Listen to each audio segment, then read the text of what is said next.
hate it so much. As like the diet or just regular? Regular. The regular Why? now has... Mexico had already done it. They did it years ago. Fight obesity, I guess. Oh, interesting. Not just because like sugar costs?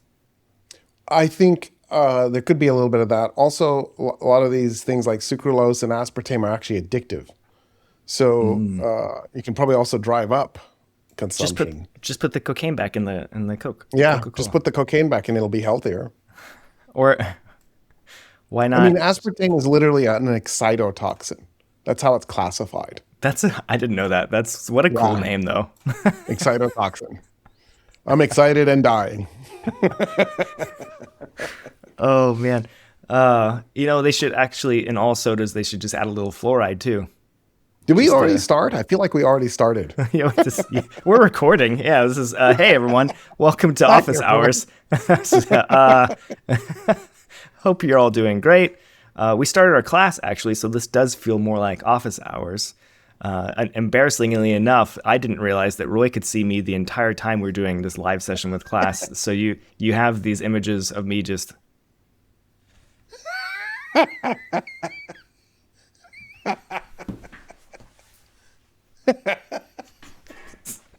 So he told me also afterwards. Laughing. Yes. He would tell a joke and I would laugh. I didn't think he could see anyone. And he would respond. I'm like, Ken, is my mic on? What's going on? Anyway, Roy, how are you doing today? Yeah, good. It's been quite a few days since a missile has blown up near me, so I'm kind of happy about that. That's good. It's always a good thing. Although I feel like, I guess we'll go ahead and get started with, let's talk about that situation. There was a blockade, a U.S. blockade over the Strait that was closed and then opened and then closed and then and that was, now it's open but closed and still closed. So what? Can you explain that, please, as best you can? Yeah, best I can. So the Strait was open. Trump starts a war. Iran closes the Strait. And then at some point, a ceasefire is announced. Trump then announces he's going to close the Strait, which is shocking. You're like, wait, what? Why? And it's like the petulant child. Oh, no, you did it? Well, I'm going to do it too. There's like no strategy behind it because, right, like, what is that? And of course, the ceasefire was problematic to begin with because Israel didn't uphold its end of the bargain. Initially, the United States said that Israel would do a ceasefire in Lebanon, and then the United States said, no, we never agreed to that, so we really don't know. But considering how frequently Trump and the Trump administration lie, that's like, and change their story, it's impossible to believe anything they say anyway. So Iran was like, wait a minute, you're closing the Strait. Okay, you're doing our work for us. Now we really don't have to. And then some ships tried to pass through, and actually a few of them got through. I forget what countries they were flagged for. I feel like one was a French ship. I vaguely remember there being a ship from Qatar, but I'm probably totally wrong about that. Anyway, maybe it was coming from Qatar. It might have been an LNG shipment coming from Qatar. In any case, a couple of ships got through, and then even with Iran and Trump blockading, so it's unclear, like, wait, what kind of blockade is this? And then I guess a ship was damaged along the way. I'm hazy about what happened there. And then there was an Iranian flagship that the United States seized. And so then Trump announced that the Strait was open, and Iran went, no, we're keeping it closed. We're not opening the Strait. So it's unclear how this is supposed to unfold. The hilarious thing is of course, Trump, when he announced that the Strait was open, declared that was a victory, but it was open before he attacked. So then that makes you wonder, like, what kind of victory that is, I broke a window, but I fixed the window. Yeah, but you didn't end up ahead because you had to pay for the broken window. You actually ended up behind. It was a defeat. That's not what progress looks like. So, isn't he asking for $2 trillion now to rebuild up our military Yeah. or something. I don't know the exact number. This was told to me by someone who's a conservative who listens to conservative talk shows. So I don't see how that is a win. I mean, it sounds like a huge win for arms manufacturers. So Yeah. good job, guys. So in 2000, I was going to add a year to that, but nope, I just meant 2000. In the year 2000, the U.S. Military budget was $242 billion. And then George Bush Jr. pushed it to $700 billion. He basically almost tripled it. And then on the Obama administration, they got it down a little bit.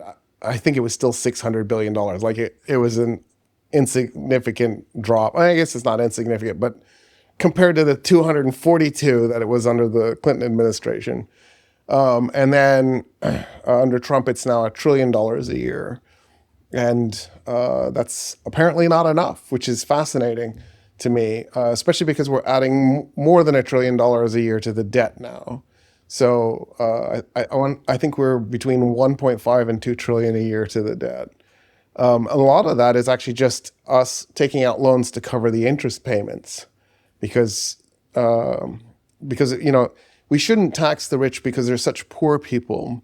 So it's really important for us to make them pay like $5 a year, so that they don't suffer. Because it's sad when you see rich people actually pay for all the stuff that they benefit from, like the roads and the infrastructure and the electricity. They've worked so hard to make that money, so we have to protect it, right? Right. That's why it's really important that they have the lowest tax rate in the United States and pay virtually nothing. And of course, we don't want to tax corporations either, because why should they carry the load? We should just tax the hell out of the middle class. And of course, the middle class is so stupid, it will continue to vote for the guys that have created a policy where the rich don't pay taxes, but the middle class is being taxed to death. So I just want to say, United States, you deserve this. You created this, you deserve it. Keep going. It's perfect.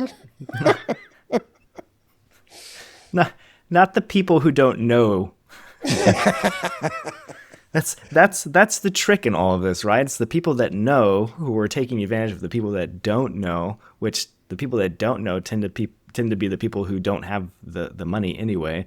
So it's a pretty, I know, but there's also the people that control the things that they know are addictive on that device, that keep us from really looking at the helpful information. So after watching this episode, send it to someone who you think that might get a little bit of help from it, and then everyone sit down and look into how the United States economy works in its darkest hour. The top 1% has the lowest effective tax rate. Yeah, and it's not. So what's interesting is that taxes tend to, in the United States, they focus on income, like labor income, not necessarily wealth generation.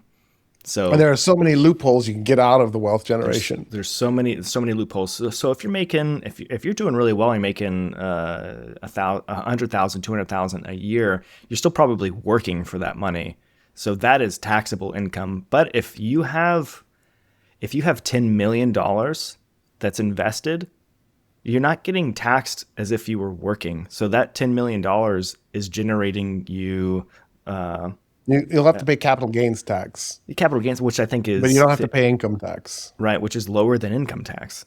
Isn't it 15% capital gains tax? Yeah, it's 15%. So, but if you're making... if you were to pay way more than that. So if you make 4% off of that 10 million, that's what, $400,000 income a year? That's taxed lower than if you probably pay more if you're making 200,000 working as like a doctor or something. Anyway, 100% you'll pay more. Yeah. So if you already have all of that capital, you are paying the least amount of money. And the argument could be, well, that's, that we worked really hard to get to that point. I don't, a lot Whatever. of times the work. I worked really hard to inherit this money from my rich dad. That, or the money came from somewhere else. So it's not always a work hard situation. Anyway, we can, this is You can find a lot of podcasts that talk about this. This is an interesting conversation. Although there are a lot of philanthropists. Is that right? It sounds like sounds terrible, but yeah. Sound like I said a weird word. Anyway. You know what would be better than having philanthropists? People who pay their damn taxes. That'd be better.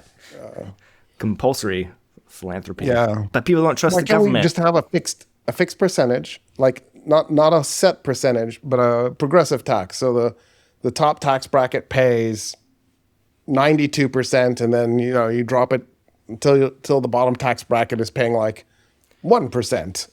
But then that's it. There's no loopholes. You just pay that. I was gonna say we already have that. Yeah. But I invested in something and it went bust and I lost some money. No one cares, dude. Pay your stupid taxes. But that's not the country we live in. Well, I don't live there anymore. But you do. I do. And yeah, I still have to pay taxes though. Filed taxes the other day. It's always a fun adventure. Expats get an extra 2 months, so I get 2 more months to procrastinate. Yay! And then I pay for some. I didn't get anything when I lived there, and now I'm getting even less because now jackasses are firing missiles at me. Hey, those jackasses, that's taxpayer dollars, Roy. Yeah. Each one of those. Here's the stupid thing. The GCC has been paying the United States billions of dollars a year so that it has bases to protect the GCC from attack, right? So what does the United States do? It attacks Iran. So what does Iran do? It starts attacking the GCC. What does the United States do? Nothing. It didn't lift a finger to protect any GCC state at all. So all that money was wasted. Every penny the GCC sent to the United States was, you might as well set it on fire.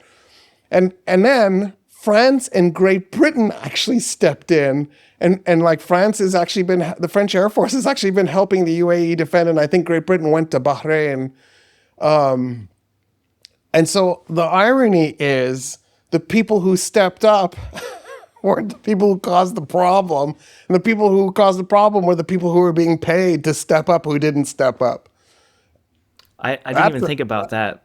That's a profound moment in reality. Because we have an Air Force base. I think it's an Air Force base in Abu Dhabi. Not anymore. That thing is ruined. It has been pummeled. But there were no launch missile after missile. But we didn't launch attacks from there. I don't remember anything. I think we didn't do anything from there. We didn't even try to defend UAE from there. Interesting. It's useless. But those Tomahawk and Javelin missiles, $1 million a pop. That's like our entire families combined plus some lifetime taxes per missile. Oh, anyway, yeah. So that's yeah. So you sent me something. I think it was yesterday that it was I forget who it was, a professor I think in UAE, a scholar, someone who was starting to suggest, I guess after this war, saying that the U.S. didn't actually do much. Now the UAE might be questioning why even have American military bases there. What's the point? Yeah. So this top scholar who's linked to the government, he has government ties, has come out and floated the idea of dumping the U.S. bases. I've been criticizing the U.S. bases since the attack last year on Qatar by Iran and Israel. Like, what's the point? The base is why Iran attacked Qatar, and then Israel, of course, killed Palestinians who were there to negotiate peace because, right, Israel, peace, they're anathema. They can't go together. So when you consider that Israel is, the U.S.'s friend, then if you're Qatar, you have to be thinking, we gave you a $400 million airplane, and we've been giving the United States billions of dollars a year, and we're getting what? We're getting missile strikes. And that was a serious fail, and it became time for the GCC to start reconsidering the U.S. alliance, and now they're openly talking about it. Yeah, so this goes back to what we were talking about. I think last time about the U.S. I think multiple times now. The U.S. starting to kind of fall from its podium, its position on the world stage. If multiple people. NATO's having talks. Germany's remilitarizing. Japan's remilitarizing. French president is having conversations with foreign entities about getting ready for a world without the United States to be a participant.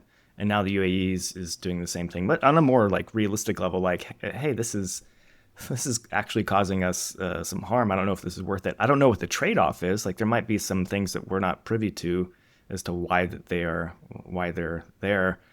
But yeah, that's You mean why the U.S. bases are here? right. Like, I don't know if there's like an intelligence agreement or some other There reason. was an intelligence agreement. There was also the deal was we'll put the bases there and we'll set up an early warning system for missiles heading to Israel. So if you want our protection, we're going to protect Israel in the process, and you have to pay us. And so, this actually goes all the way back to January 1945. So Roosevelt met with the King of Saudi Arabia in the Suez Canal on a ship. And the reason was they wanted to talk about making sure that oil flowed for all perpetuity to the United States. Because the United States was the largest energy producer on the planet at the time, but FDR, this is going to sound crazy, was thinking about the future, something that clearly U.S. politicians are incapable of doing now. And what he was thinking was, at some point, it looks like there's enough oil in Saudi Arabia that at some point down the road, they will outproduce us, and they will have enormous influence over the flow of oil. So he wanted to strike a deal before Saudi Arabia became that country. And they made Aramco, and they agreed that the U.S. would have a military base in Dhahran. Over the years, Saudi Arabia kicked the U.S. military base out. But then, when Saddam Hussein invaded Kuwait, all that changed. And, we got the military base at Dhahran back, and then we put bases in Bahrain and Qatar and the UAE. We actually had, under the Carter administration, created the RDF, the Rapid Deployment Force, and it was a group of Marines in Diego Garcia, the British Indian Ocean Territory, that it illegally stole from the Mauritius. And by the way, ethnically cleansed. There were people living there, and they were just ejected from their islands and forced to move somewhere else so that the British could have this military base that it rents to the United States, that it leased the United States. So it sort of happened in stages, right? First, there was the Aramco deal and the air base, and then the RDF moved to Bailouts, the British Indian Ocean Territory. And then the next thing you know, Saddam Hussein is invading Kuwait, with U.S. permission, by the way. And April Glaspie, the U.S. ambassador to Iraq, gave Saddam Hussein permission to invade Kuwait. And then next thing you know, there are U.S. bases, full-fledged bases.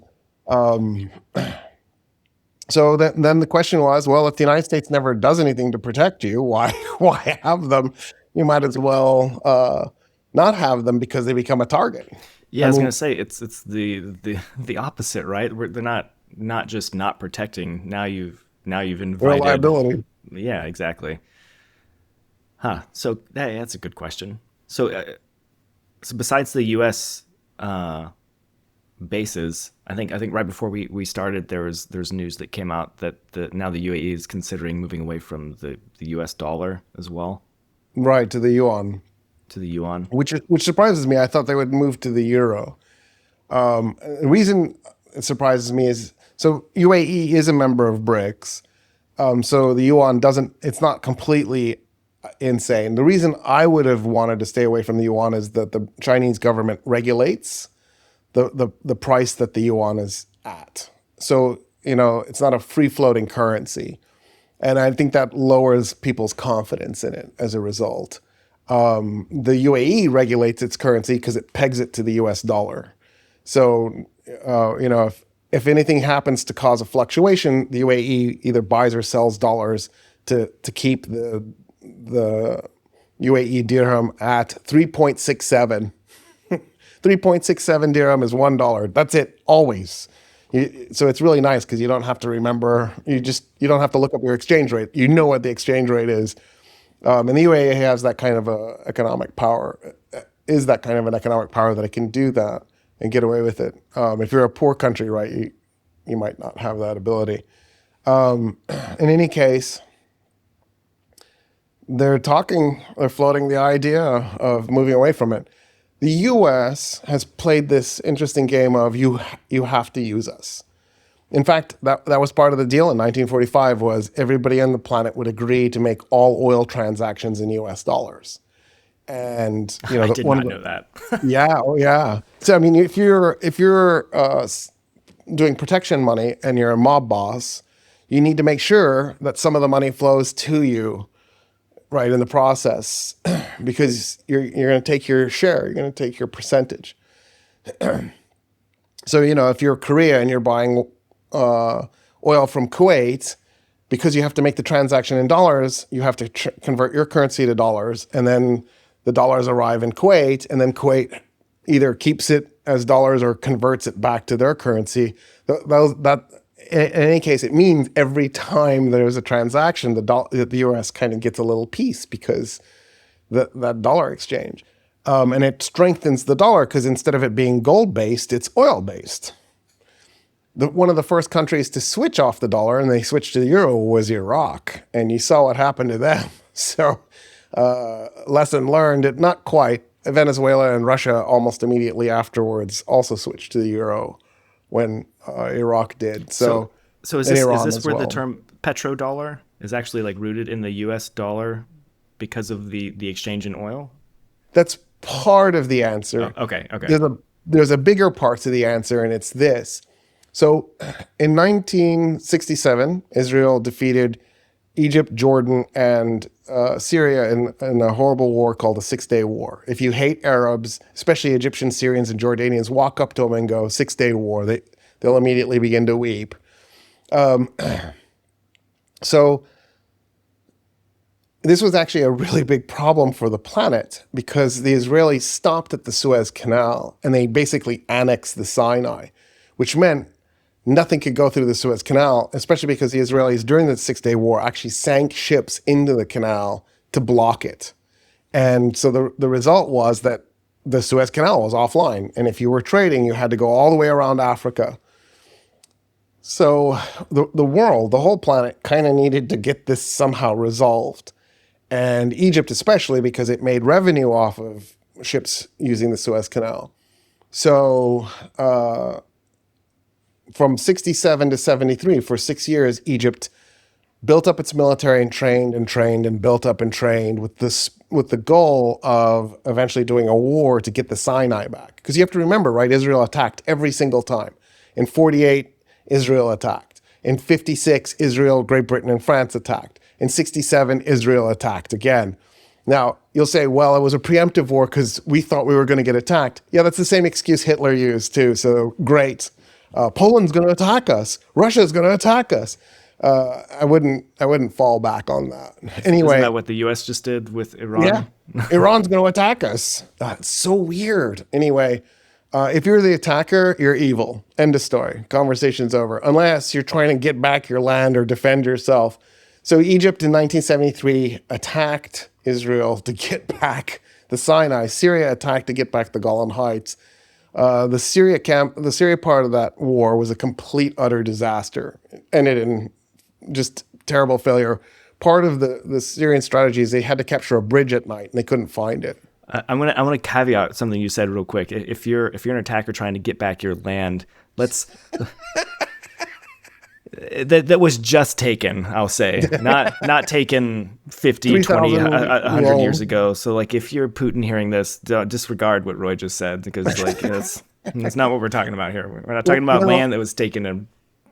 Khrushchev gifted Crimea to Ukraine in, was it 1954? Yeah, 1954. Khrushchev gifted Crimea to Ukraine. So it wasn't taken. It was a gift. But anyway, I honestly think Putin had a little bit of an argument. I don't think he should have done the Luhansk, Donetsk part, and I don't think he should have invaded. But after he grabbed Crimea, I was like, well, you have a little bit of an argument. Can we stop there?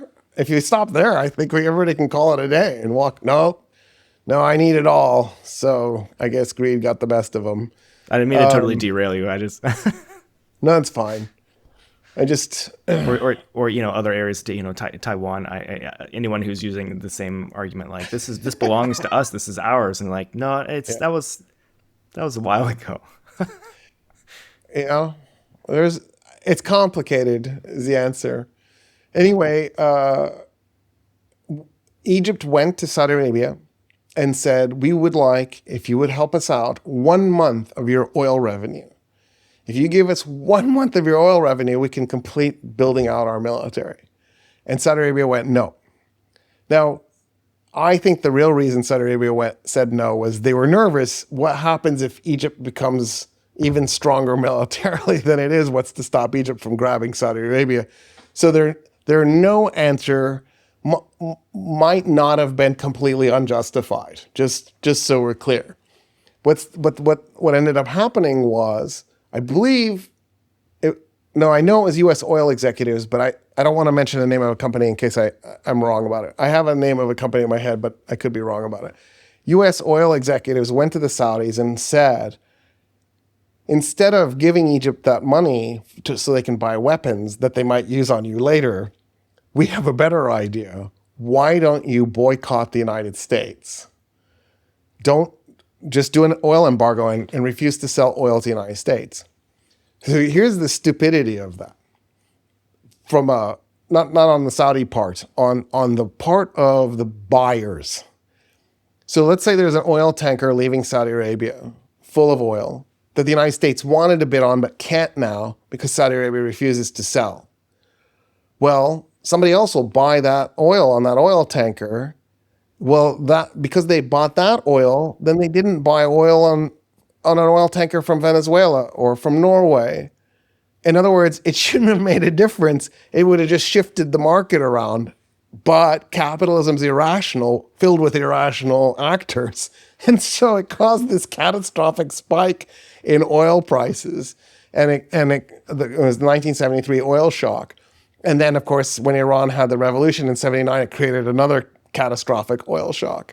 And it's again because the actors involved are irrational. How much oil did the United States even buy from Iran? Maybe it was 5% of the entire supply. They could have easily shifted the 5% to somebody else. But no, it's time to have panic buying and shoot the price of oil up because it's all irrational. I don't know why, but this just reminds me of COVID toilet paper. Yes. Yeah. Right. Or bullets. Oh my God, did I have a hard time finding bullets during COVID? And I was only buying for 2 firearms. I was going to say that you were even looking is sort of surprising to me. Well, I needed to stock up because what if somebody broke into my house to steal my toilet paper? You didn't have your toilet paper in a safe? You could have kind of locked it up. You can get through safes. Also, they don't know that I have my toilet paper in a safe. You know what I mean? So I pulled my firearms out of the safe and put them under my pillow. Boy, it's hard sleeping on a 12-gauge shotgun, just for the record. You'd think it'd be easy, but it's not as easy as you think. Everyone start getting into reloading. That's what. Yeah. Recycle, reuse, and recycle. Yeah. Your ammo. There's something to be said for that. But anyway, I did find this amazing website that did have what I needed. So I stocked up. So suspicious. I thought it was weird. You mean I could just buy ammo by the boxes and it comes in the mail? How is that okay? But sure, it worked. That sounds sort of like the United States, yes. It was a little weird because when you wanted to click the 12-gauge shotgun box, you had to press a swastika. But if you could just look past the KKK symbols all over that website, I'm kidding about the swastika and the KKK symbols. We have a lot of hunting here. I think, what is it, Texas? I think Texas is one of the states where you can go to a gun show. When I say gun show, it's not one of these gun shows. Sorry. No, this is it's like it's a trade show. What that's the word, right? In case gun shows. Yeah. No, but people who don't live in the United States might not know what a gun show is. It is Okay. where a group of people come together to buy and sell guns. They're not official vendors or whatnot. And I don't think you need to show any ideas. You can There's just no background check. identification, not ideas. You just hand your cash over and then Yeah. buy a weapon, Yeah. which is That's the gun show loophole that so many people are like, please let's close this thing so that people who are not eligible to buy weapons can't go to the gun shows and buy the or weapons. that or private sales. So like you have a neighbor who's like, I'm trying to get rid of this 9 mil. Do you know anyone? You're like, oh yeah, I know a guy who loves to buy 9 millimeters. Yeah. And he's on 13 different medications. It should be fine though. Should be good. Should be Should be good. just fine. So oil. We're talking about oil. Oil. So, yeah, so what ends up happening is the price of oil spikes. When that happened, all of a sudden, every oil producing country on the planet, Norway, Indonesia, Algeria, Venezuela, like everybody, not just Saudi Arabia, the whole planet, even the United States, all of a sudden had all this cash. And it was a huge boon for the Texas economy. Like, this was amazing. It was totally irrational and made no sense whatsoever. But nothing in capitalism makes sense. It's all pure irrationality. And so what ends up happening then is, what do you do with this cash? It's not like you can stuff it under your pillow. You know, it's billions upon billions of dollars. And so what ended up happening was everybody asked the question, what's the safest thing you can do? And it's already in dollars because the transactions were all literally all made in dollars. Why not just take your dollars and drop them into a US bank? So once that happens now, the banks have a rule. They can give out loans, but the loans have to be backed. Now, they don't have to be backed dollar for dollar. I forget what the ratio is. It might be for every dollar you have in your bank, you can give $6 out in loan or something stupid like that, which makes no sense to me. I would think it should be backed dollar for dollar, but it's not. But that meant now, if all of a sudden there's $100 billion in U.S. banks, that those U.S. banks can now give out $600 billion in loans.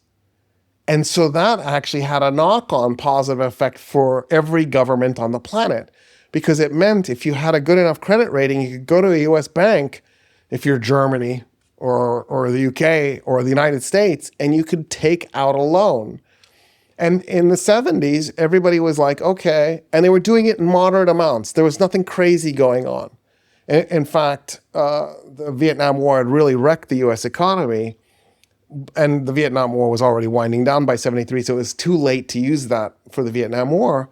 Reagan comes along, and he believed that the United States had become too socialist, and that this had interfered with the Americans' ability to love Jesus and love capitalism and love warfare.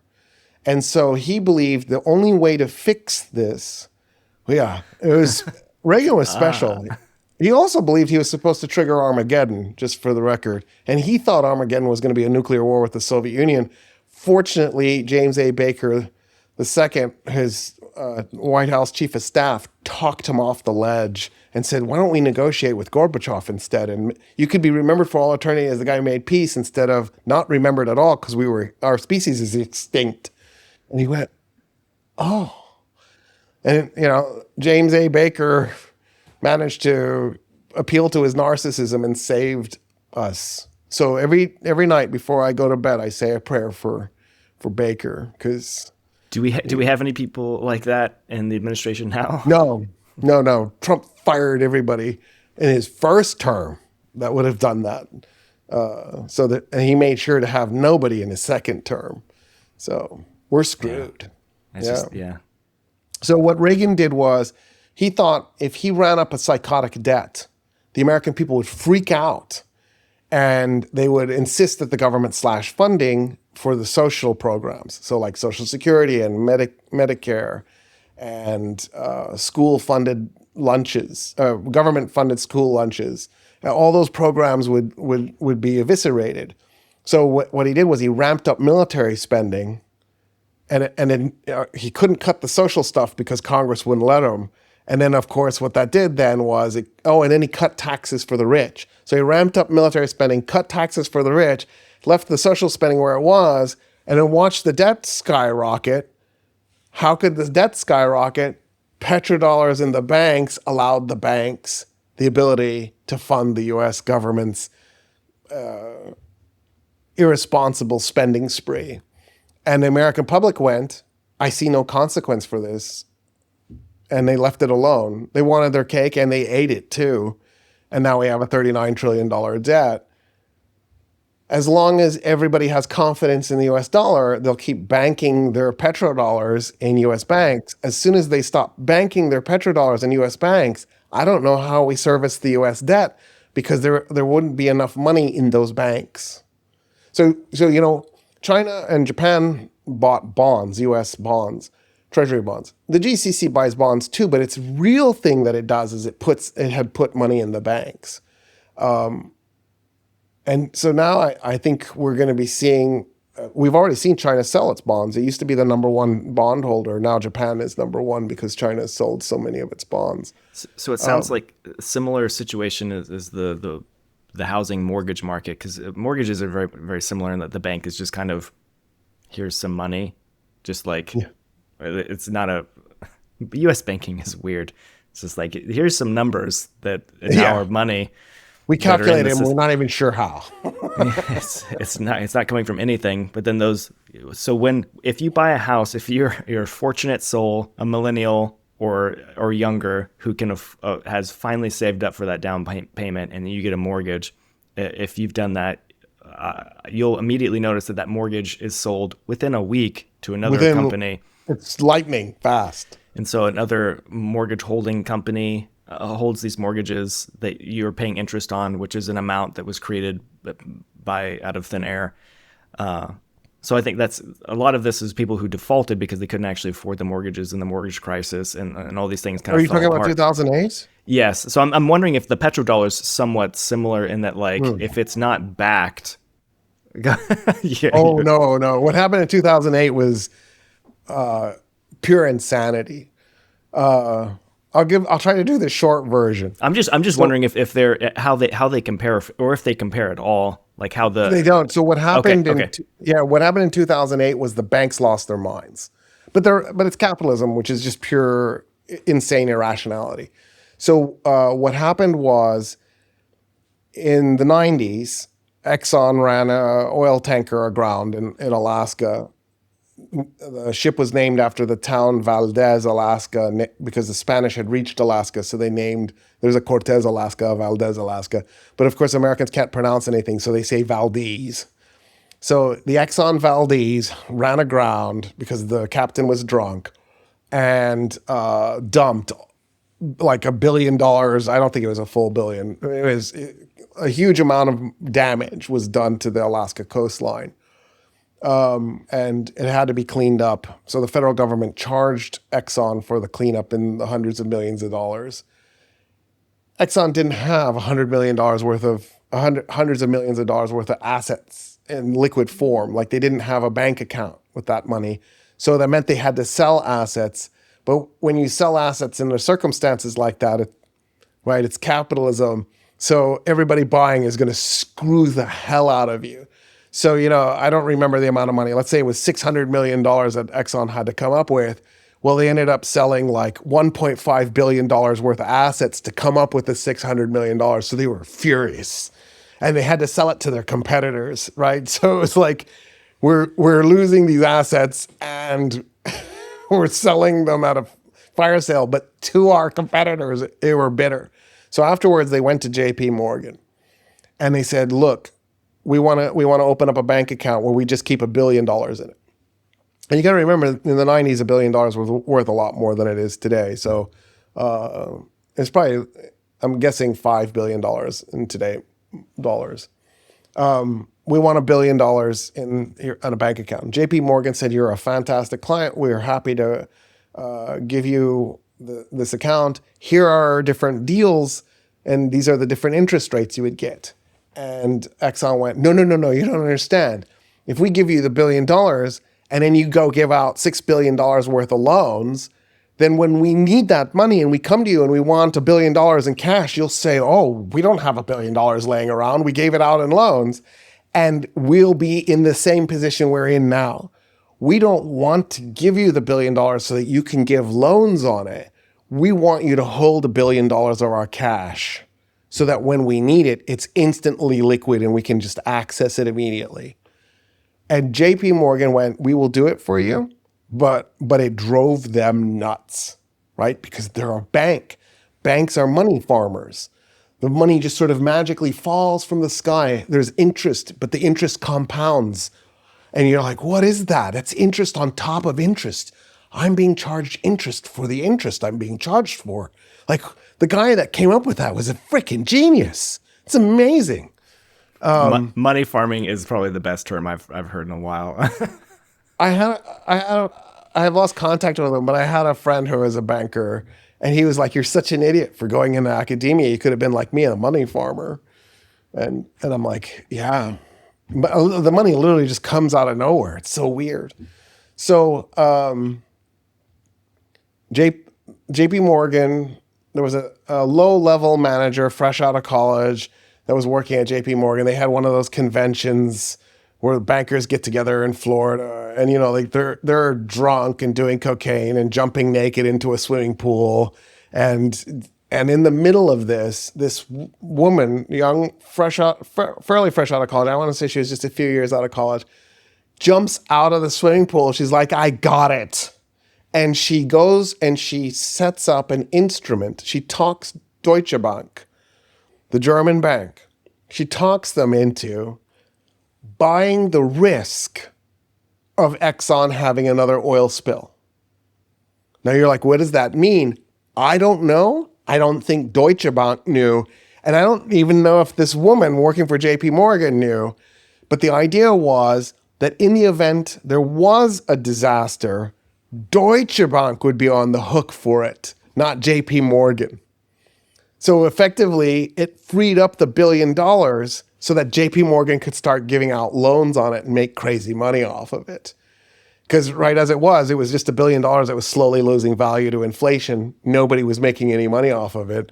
And if you're a money farmer, that's like having a field that you could be growing, tobacco on or cocaine or opium. Like, I mean, why would you leave that field fallow? It's horrible. It would drive you crazy. Like, oh my God, think of all the people that could be addicted right now. It must be so infuriating.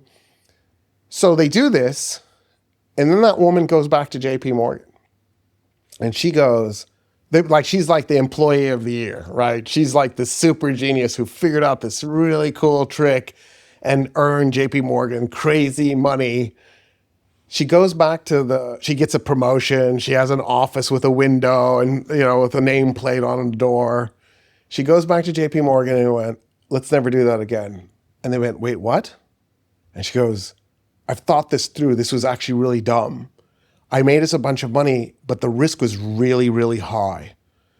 And they go, "Well, you're the architect of this. If you're telling us never to do it again, we have to believe you. If you were the genius who came up with it and you're the person telling us no, we won't do it." And so JP Morgan gets to go down in history as one of the smartest banks of the 20th and 21st centuries because they walked away from this. It's a derivative is what she created. So a derivative is gambling. That's all it is. It's Las Vegas introduced into the marketplace. We used to allow derivatives for the futures markets because we needed information in the futures markets. So let's say you're a rich person, you're bored, you don't know what to do with your life, but you want to make some money. So you could go into the futures market and you could make a bet on the price of a good. So you could do a bunch of research, figure out what you think oil is going to be in 20 years, and instead of buying oil in 20 years, you would make a bet on what the price of oil you think will be in 20 years. And if there's 1,000 people doing this, you can look at the bell curve on what they thought the price was. And if you're a corporation that's going to actually buy the oil, you could pick the middle point and go, "I think this is what the price of oil is going to be in 20 years. And if you're something like Southwest Airlines, then you could do the math and you could go, wait a minute, aviation fuel, everybody has it pegged at the wrong amount. We think it's going to be a lot more expensive. This is really cheap. Let's buy a bunch. And then 20 years later, around the year 2000, Southwest Airlines has all this oil that they bought on the futures all this aviation fuel that they bought on the futures market, and they're running around selling it to the other airlines and making crazy money off of it because they bought it at a fraction of the price. The other airlines are going bankrupt. Southwest Airlines gets to go down in history as a genius for having bought all this aviation fuel on the futures markets. So we wanted those derivatives so that people could get the information from them. But they were illegal everywhere else because it's Las Vegas gambling, just with dealing with real life goods. The Reagan administration hated that they were illegal and tried to break the law around it. They failed.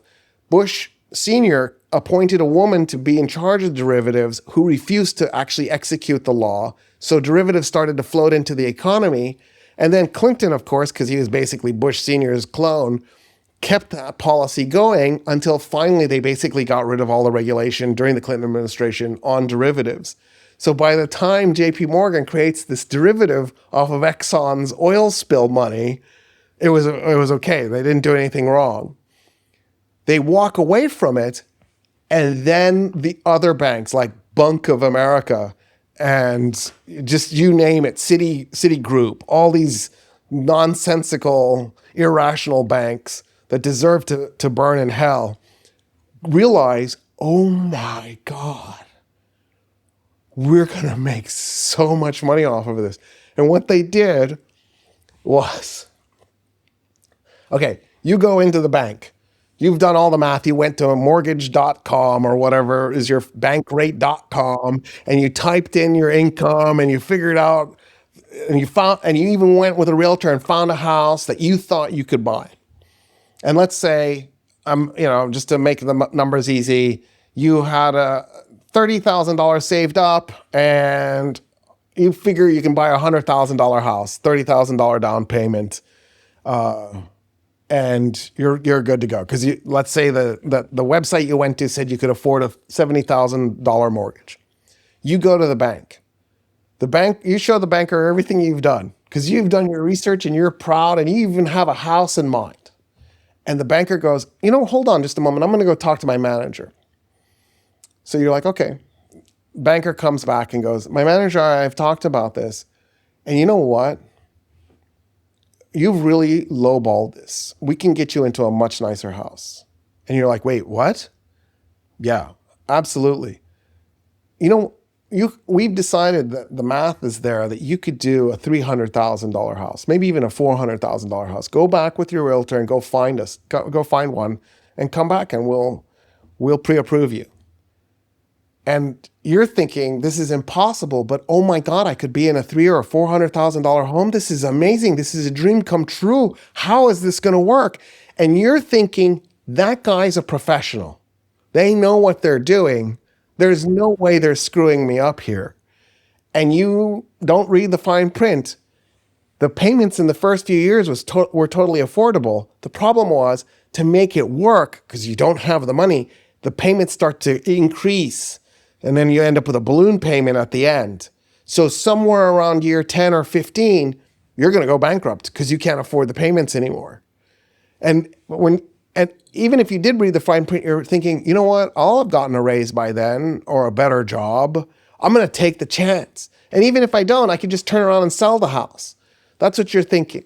You're going to make it make sense in your head because you're going to go to cognitive dissonance land because you're thinking of all the parties you're going to be throwing in your $300,000 home. That $300,000 home today is, worth $1.2 million. So you're thinking it'll only increase it and only appreciate in value. This is fantastic. I can't believe how good my luck is. And you can't wait to bring that aunt who's always thumbing her nose at you over and you're going to barbecue for her and show her the beautiful house you're in. And at this point, I don't feel like we had much distrust towards the banking industry, right? Like no. these are professionals who are just going by the numbers, right? Right. We should have because of the savings and loan scandal. in 1990, but no, we have no memory. We have the memory of a goldfish. There were John Glenn, the astronaut, was entangled in that savings and loan scandal. Neil Bush, as in Junior's brother, was entangled in that savings and loan scandal. Like, there were people that should have known better, who should have been better than this. Glenn was he was a senator from Ohio, right? Like, was he a representative? I don't even remember. It was too long ago. I didn't know that about John Glenn. 35 years ago. That makes me sad. Yeah, he ended up in Congress and ended up getting a little dirty. No, I didn't know. I didn't know the dirty part. I have a signature framed when he splashed down from the first. He's still my hero. Just politics corrupts people, and he may not have even been fully aware. Who knows? Man, I have a lot of research He got to do. his hand slapped. They slapped his hand, and then let him go back into space later. And then they made a movie about it. Okay. Anybody can be rejuvenated. It's just a matter of willpower. Yeah. if someone goes, "Hey, I was wrong. I'm going to do better." I think that's that's the right direction. Some people don't get there. Some people say, "Nope, you're wrong." Yeah. Alternative facts. Yeah. Fake news. Wait, I'm not dirty. You're not dirty. The system and everyone else is dirty. I'm a doctor. I'm not Jesus. I'm a doctor. I'm a doctor. I couldn't. Well, doctors famously dress like that. Yes. I just saw a doctor today, and she definitely wasn't wearing what Trump was wearing. In fact, nobody in the hospital was. Like, not a single person. And I'm in an Arab country. So let's finish. We went on a crazy money No, but this tangent. is important stuff. Yes, this is important. So the banks are hoodwinking people into taking out much larger mortgages than they actually need or can afford. So what happens after that? So then what they do is they take these mortgages and they go to the stock market and create derivatives out of these mortgages. If you did one mortgage, people would look at it and go, "This is dirty." They wouldn't buy the derivative. So what they did was they stacked hundreds of thousands of mortgages into a single instrument, and then they would sell the derivatives on the stock market. And at that point, all you need to see is the size of the mortgages. So in other words, if they were going to make, let's say the interest rate on a mortgage was 6%. So they're going to make 6% on a $70,000 loan. Well, on the derivative markets, they're going to make 16%. So if I give you a $300,000 loan instead of a $70,000 loan, I'm now making 16% instead of 6%. So the banks are going nuts, producing as many bad loans as they can so they can make these insane instruments with the assumption nobody will ever read them because there's 100,000 mortgages in each instrument. And of course, there's a movie about this, but the Big Short, where a group of investors actually go through and read these instruments and realize they're trash. And they short them and they make crazy money as the entire global economy comes apart at the seams. But here's the real tragedy. After the banks do this to the housing industry, they turn around and convince European countries to do this. And that's how Italy and Portugal and Spain and Ireland got into the Eurozone. Those countries should have never been allowed to get into the Euro because they never reached any of the criteria to do this. So what the banks would do is they would go to Italy. Look, I'm Italian. I love Italy. But there is no way Italy ever qualified for the Euro. So they went to the Italians and they go, look, if we give you a loan, it'll increase your debt. And to qualify to enter the Eurozone, you have to have a debt to GDP ratio that's low. And so we can't do that. But the only way you'll qualify is if you get your inflation under control and lower your debt. Well, how do you do that? So the banks did was they said, we'll sell you a derivative. You don't have to call it a loan. And then you take that money and you inject it into the economy and make a bunch of government jobs. The government jobs will get rid of your unemployment. You buy a bunch of your Italian worthless lira and just destroy it. That gets your inflation under control, and you pay off a bunch of your bank loans. And then Italy's like, oh, okay, cool. What is this going to cost me? 20%. Now, Italy was already junk status for its loans, so it was already paying in the teens anyway. So 20% wasn't much worse than 15%. So Italy's like, okay, sure. And the next thing you know, everything is balanced out, and they qualify and they enter the euro. And it's a miracle. Nobody can understand how Greece is in the eurozone. Right? The only countries that qualified for the eurozone were in Scandinavia, Germany, the Netherlands, maybe the UK, but they were never going to give up the euro anyway, so that didn't matter. France even probably shouldn't have qualified for the euro. They were on the edge, they were on the border. Belgium was on the border. Luxembourg definitely could have done it. Austria could have done it, but that was it. So when you think of all the countries that have the euro, you realize what these US banks did. They did so much business in Europe, they actually moved their headquarters to London. And New York no longer was the global financial headquarters, it actually became London. Then they moved back to New York because they realized, oh my God, let's do this to counties and states in the United States. And the next thing you know, 2008 comes and trillions of dollars disappear from the global economy. Just poof. And when you think about it, when a dollar disappears, what that means, a dollar represents your energy times your time. So if you make $10 an hour, which is $20,000 a year if you work 40 hours a week, that's what that $10 represents to you. Every time you spend $10, it's 1 hour of your life. If you make $1,000 an hour, then every time you spend $1,000, it's 1 hour of your life. So when you take and lose trillions of dollars from the global economy, you've lost trillions of hours of human labor just because the rich are reckless. And that's why the 2008 global crisis happened. It was just So it is different than the petrodollar. Yeah, very different. The petrodollar is real. Yeah. Yes. Okay. It's not a scam. It's so the petrodollar is real. It's inflated by the amount that the loans are given out. So there's a different rate, I guess. But yeah, the 2008 thing was just the scam. It was just madness. Yeah. Okay. One more thing. What about the bailout? Because like those human hours that were lost from all those people, and then the banks didn't actually. I think there were a few bankers that were held accountable. I think what's his name? No. Oh, okay.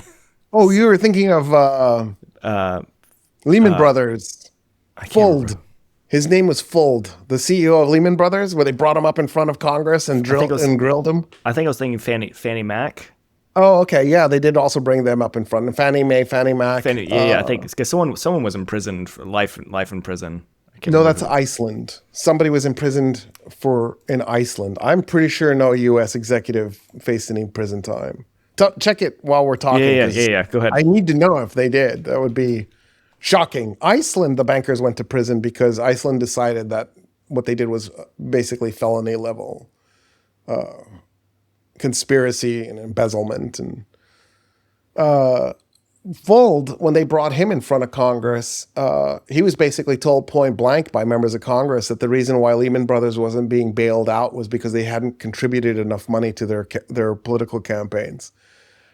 It was a representative from Florida who kept spinning his ring while I can't think of his name, but he was like, well, I just want you to know the reason that you're up here and why Lehman Brothers is going to go bankrupt is you didn't send us enough money. And it was like, wow, I can't believe you're talking like this. It's so open.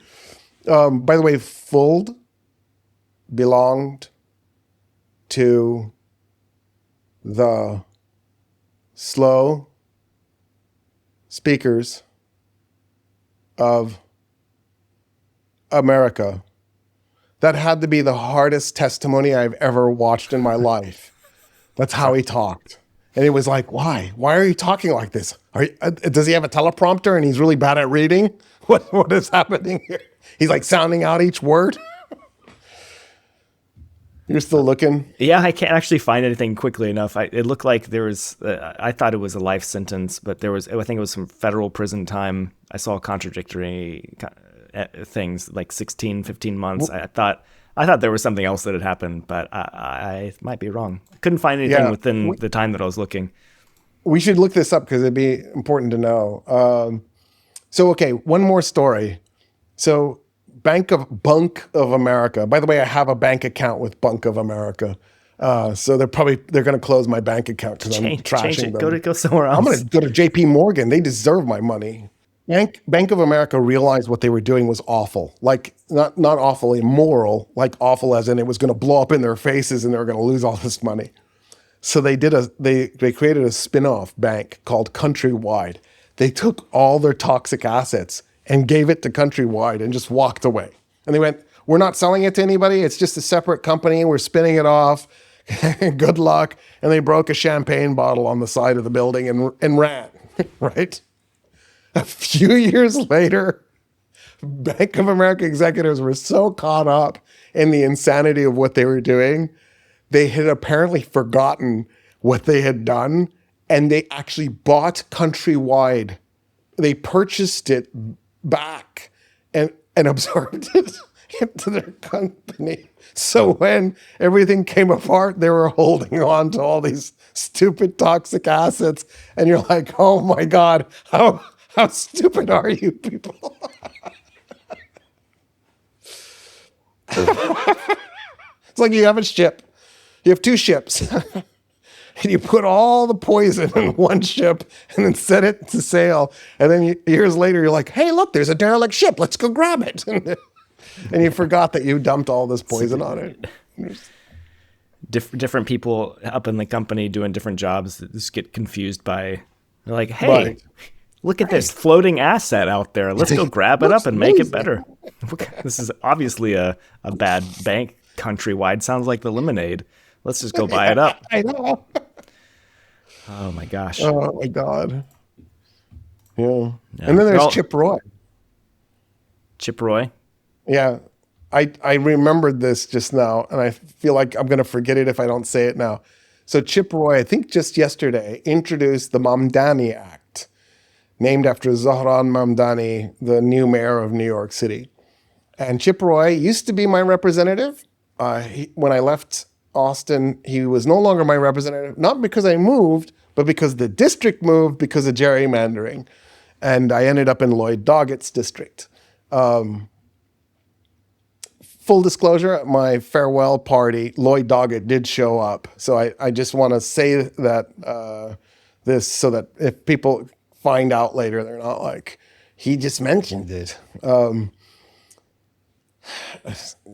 I don't know. I'm becoming nervous about people like Dr. Roy. What are you doing? Anyway, so anyway, Chip Roy has introduced the Mamdani Act, and the idea behind it is if you say possess or try to convince anybody of socialism, communism, Muslim fundamentalism, or possess any written literature about socialism, communism, or Muslim fundamentalism, you can, and you're not a citizen, you can be deported. If you are a naturalized citizen, you can have your naturalization stripped from you and your citizenship taken away from you. And his goal in doing this is to stop authoritarianism. Oh, well. I really kind of feel like he needs to have his name stripped from him because I'm so ashamed that his name is Chip Roy. I really feel like his name should just be Chip going forward. Oh, that's. I didn't see that. I almost love the irony in that kind of like hypocrisy when someone. Yeah, it's so bizarre. They're trying so hard to do the thing that they're doing, or to go. It's like when Trump did a blockade. Yeah. Like, what the heck? Yeah. I'm going to lift the blockade by making one. It's like going to the emergency room and the doctor's like, oh, you're dying. Okay, what are you going to do to treat me, doctor? I'm going to kill you. I just hate the idea of you dying without a little assistance. Hey, sometimes that's the actual, when someone's in like a tachycardia, they have to stop the heart. It's just like heart Yeah, it's reboot. true. And that's not trying to kill the patient. I know. Don't go full Yeah. death on this one. It's Yeah. almost like someone say, "Hey, we're attacking Iran to bring about the Armageddon for Jesus' return," and then Right. it's like, "Wait a minute, what if Trump is Jesus?" Mission accomplished, victory. Mission accomplished. Oh, let's Oh my God.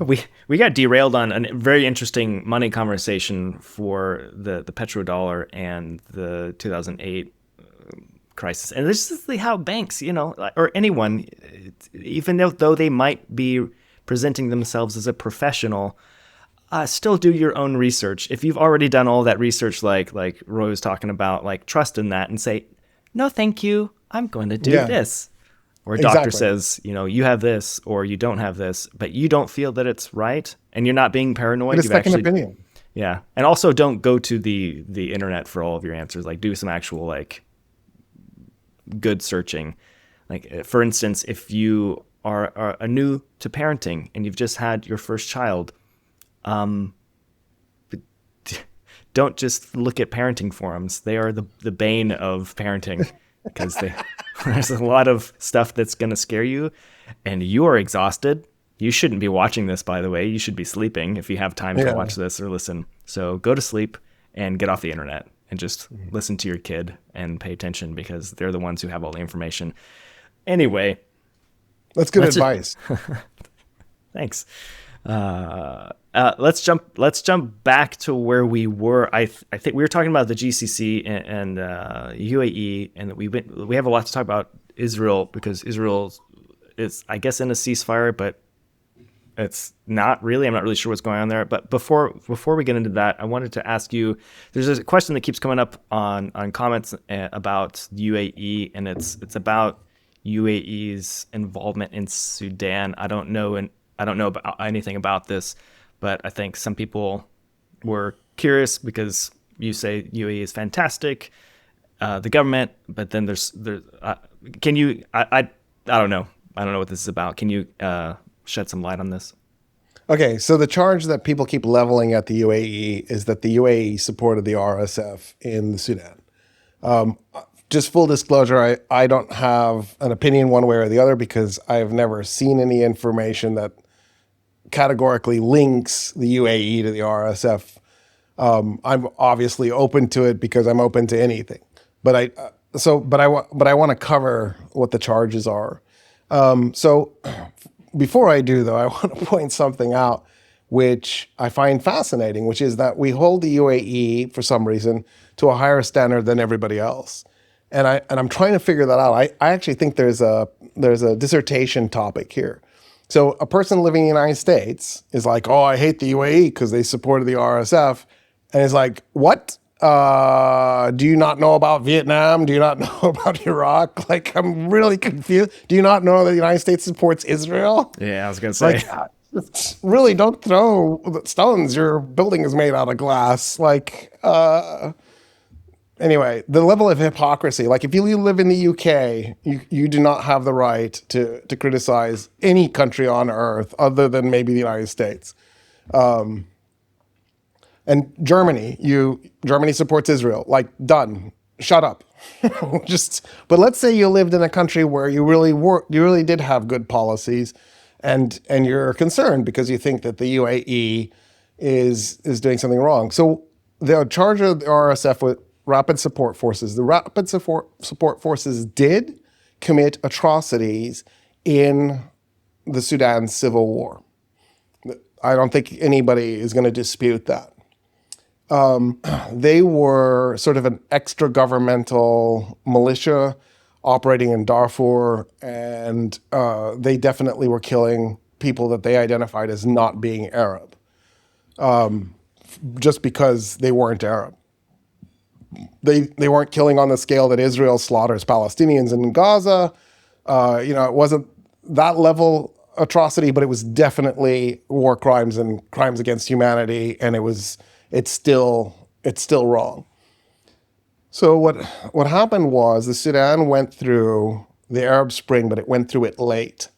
and they brought down al-Bashir, the tyrant that had been ruling the Sudan for, I don't remember how many years, definitely over a decade. I just don't remember. He was really nasty dictator, really brutal. The protesters actually brought that government down. When they did, the military took over in the Sudan, like what happened in Egypt with SCAF. But this is years later, right? It's not the same time that is happening in Egypt. The protesters kept at it day after day after day after day in the Sudan. And what became clear, I think, to the whole world was that the Sudan might actually be, at the time Tunisia had had free and fair elections. It doesn't anymore because it changed its constitution and is no longer considered a democracy. But for a while there, Tunisia was the only true success story, right?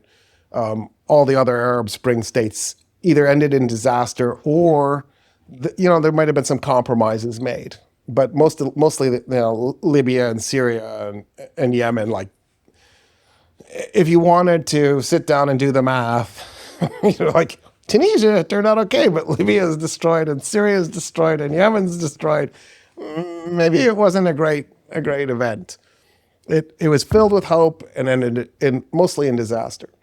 It looked like the Sudan was going to be the second country to pull this off. The military was making compromises with the protesters because the military just couldn't sustain. They couldn't resist the protests because they were just on and on and on and on. And then COVID happened. So, flashback moment, the other place on the planet that looked like it was about to pull off something similar to a revolution was Hong Kong.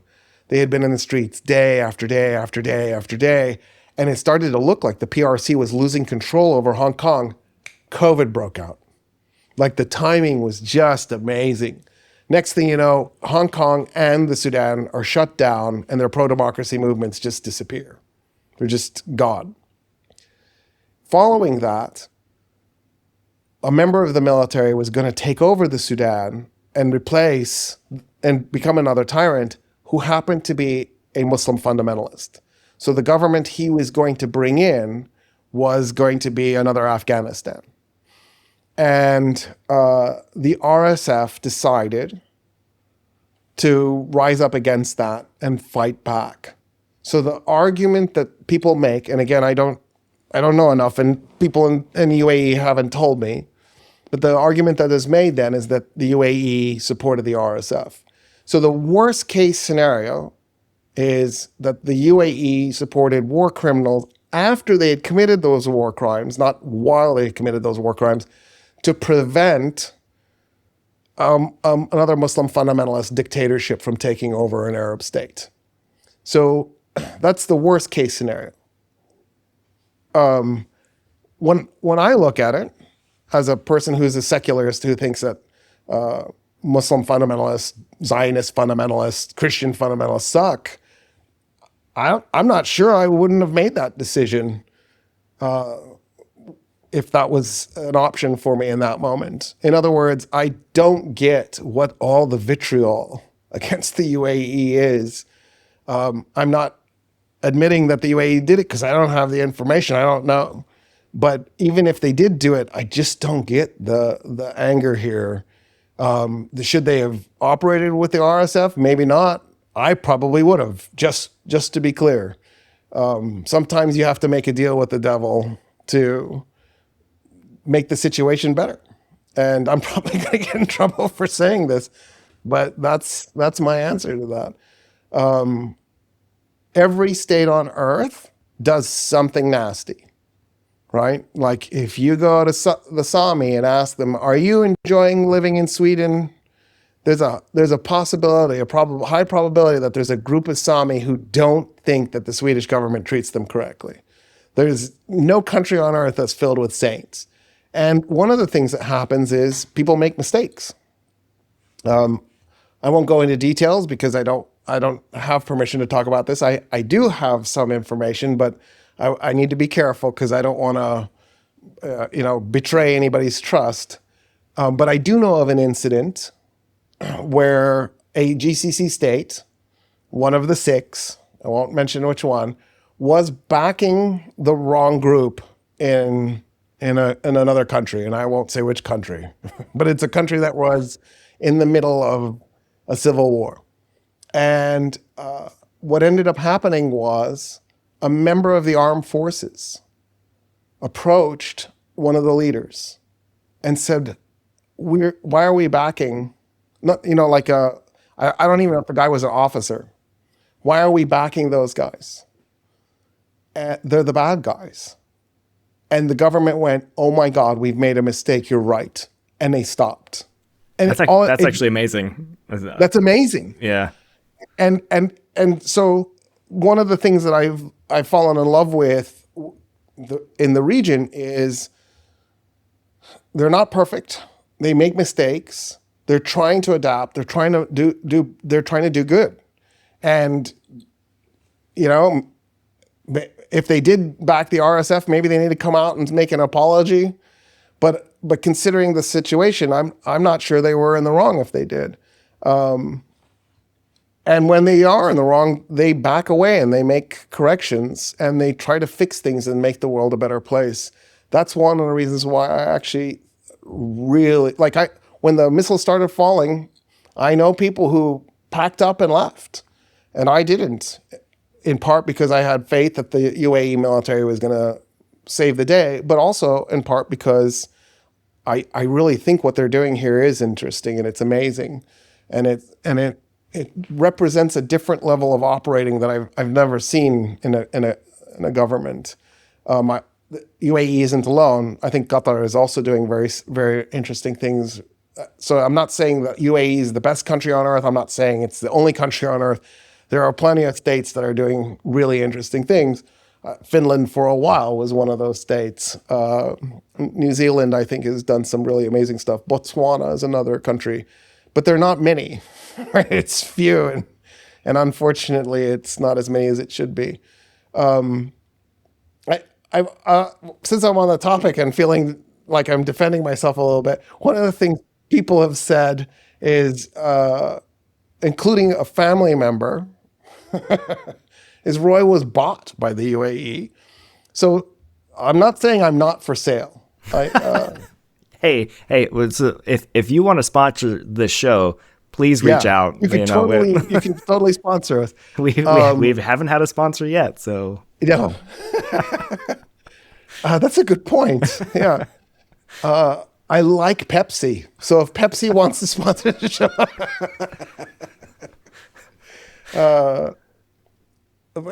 my pay when I moved here was $9,000 a year more than what I was making in Austin. So I'm not saying I'm not for sale. I'm just saying I'm not that cheap. You need to pay me a little bit more before I'm bought. So if somebody is thinking of purchasing me, I'm thinking opening bid needs to be at least 8 digits. Wait, are you defending yourself right now, or are you in just U.S. dollars? Oh wait, no, I want euros. Euros. Screw U.S. dollars. we just talked for a while about that, Roy. That's yeah.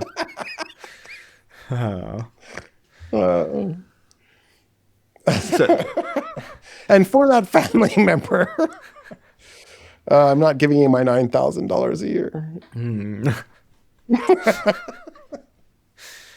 Yeah, I think where you are now was the right choice for you and your family. I was finished in the United States. Yeah, I think it's just a matter of days before I was disappeared. I do enjoy all of the kind of de facto comments that people make in comments and stuff. Obviously, we don't read all of them because we just don't have the time or the mental space to do so.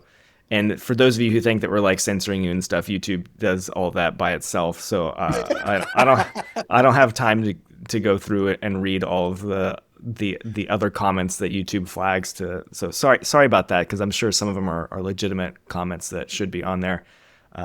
So that's anyway. But some of the things YouTube has hit us. Yes, just for the record. Yeah. We've been punished. we weren't. Oh, I guess yes, we were punished once, but someone stole some of our content, posted it as their own content, which happens a lot. But then they went as far as to go get theirs represented by a digital rights firm, who then hit us for stealing their content. So I was like, what is happening? What the heck? So I had to deal with those legal issues with getting our content put back. YouTube is actually really great about taking care of that stuff. So thanks, YouTube team. Although when we did those Palestine videos, our subscription rate dropped pretty dramatically. It went from 1,000 a day to like 600 a day. I will say, so that our first Palestine video is still taking off. It's highly viewed, but the other two, for some other reason, like not viewed as much. I will say, YouTube has been pretty. We did see some like drop in subscriptions and stuff, and I'm not And revenue. and revenue and all the analytics that you get on the back end of YouTube. What was more interesting was TikTok. TikTok massacred us. Yes, TikTok was just like, nope, immediate suppression, and has not lifted since we started releasing it when we were talking about Palestine late last fall. I'm terrible at this stuff, but my kids showed me an Instagram video that you dropped that had like, at the time, 1.2 million views. Yeah. And then they showed me the TikTok same video on TikTok, and it had 2,000 views. Yeah. I think it got up to 2.5 million on like Instagram. And, wow. And TikTok was still at like I think it got up to like 5,000. So it's like censorship. Yeah, sorry. I guess I don't even know why I bothered posting on there. There's a few people that obviously those 5,000 found it. Anyway, those 5,000 found it. It is interesting though, because like we talk. Your family knows what's going on. Your inner community knows you, but then people who just make these kind of outrageous assumptions that like you're bot, you're a Muslim fundamentalist, which I've seen some people, which I'm like. Have you watched Roy? You know, this is interesting. But you remind me something of earlier when you're talking about the situation in Sudan and like how it can be confusing, and there's a lot of tough nuance that people don't consider. Someone asked from our last video that I thought was an interesting question was about lawful orders, and I think it was mainly towards like the United States military. And they asked me directly, like, would I go against an unlawful order? And my immediate thought was that yes, of course, we're trained to not do those things. But the thing is, I was also like 19. I might not know that it's unlawful. Like there are certain things that we're trained on, and the military is a vast machine. Like there's all these different types of subcultures within this completely unique culture within the United States. So my particular job, we had to take these like trainings every quarter, every 6 months, every year that reminded us of like what we can and cannot do in this particular field of work. Maybe one day I'll talk about what I actually did in the military and the Air Force. I don't want to invite all of those assumptions from me talking about what I did. I worked in communications.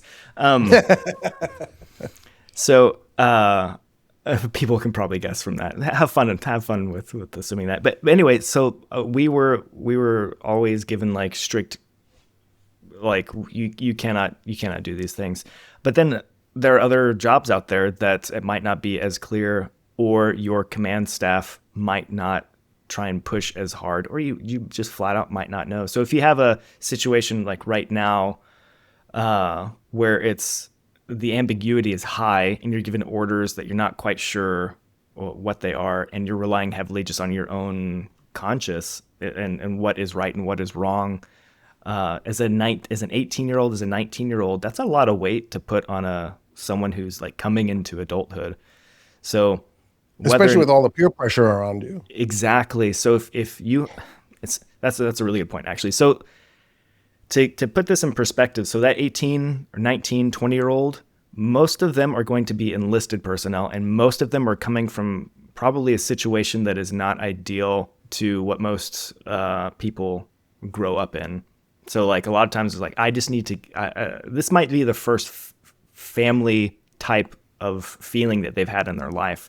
So that kind of camaraderie is super strong. So you have your people in your unit, you have your immediate supervisor, and these people who you look to as like family, like legit family. This is the closest you've ever been to like people having your back in your life. So if someone says like, hey, this is what we're doing, it might not, if it feels kind of wrong, but this is our job, and sometimes we have to do things that feel that they're not quite right, and you might not know that that's right or wrong.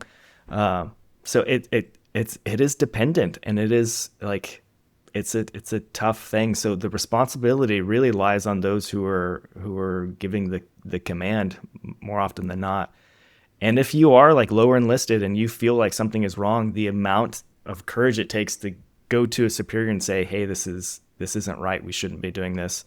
You're most likely gonna have to deal with the consequences of doing that. So it's a great question.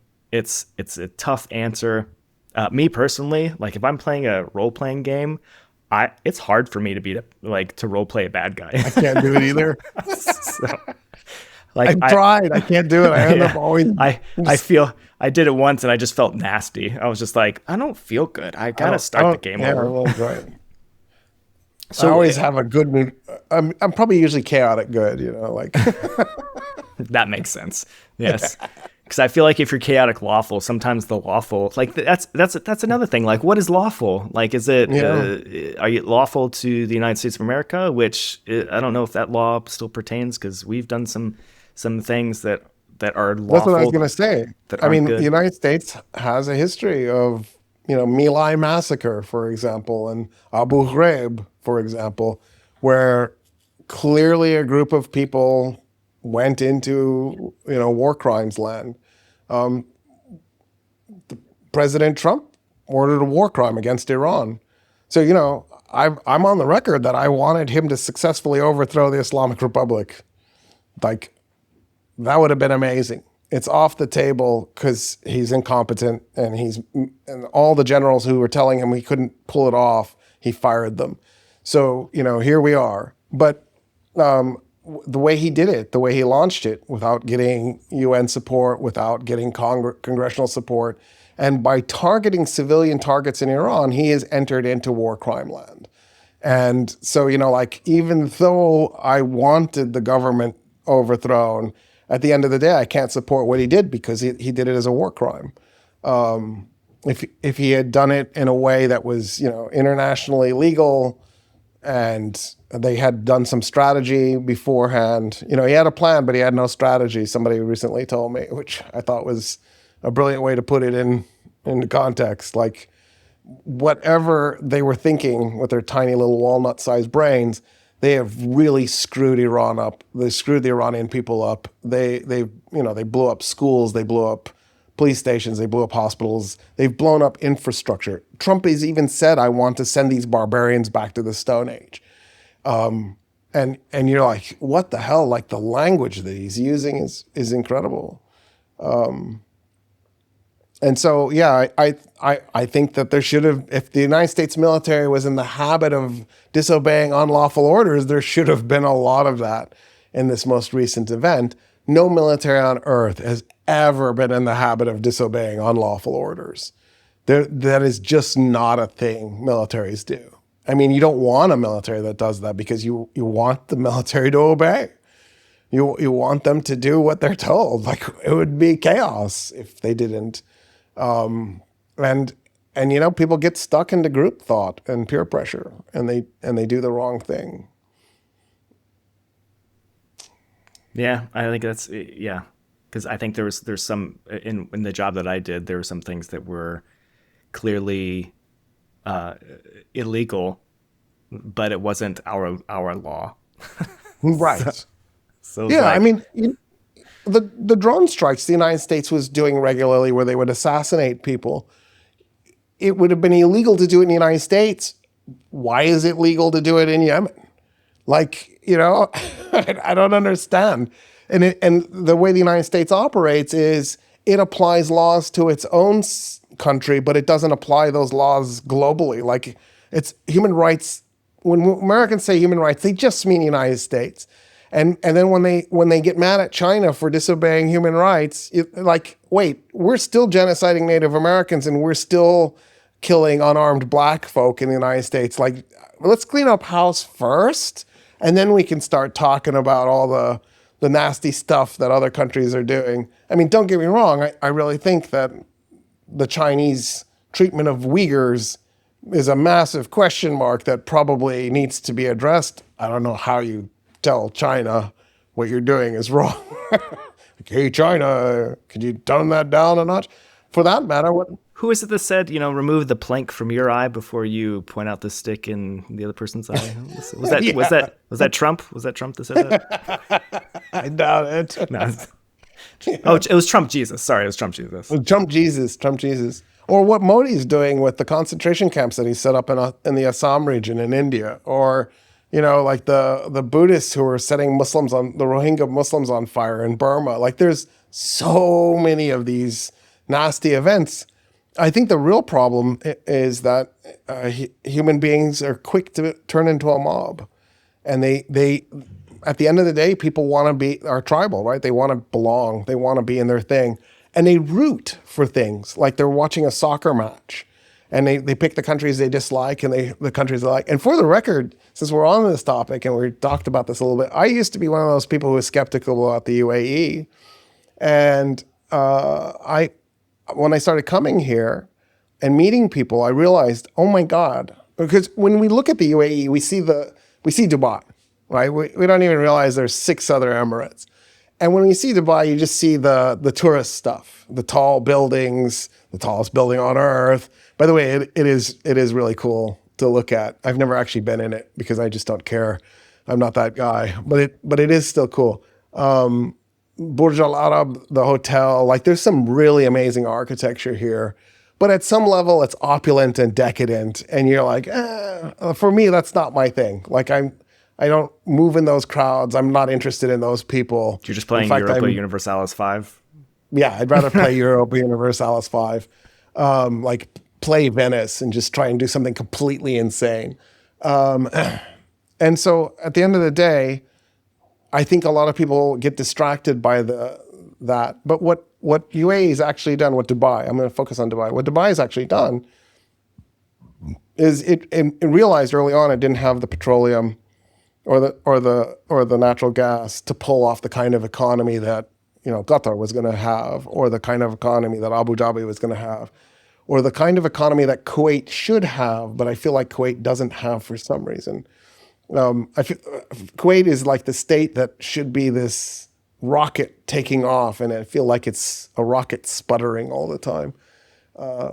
And I'm saying this from love, not meanness and criticism. And so Dubai decided to go for tourism.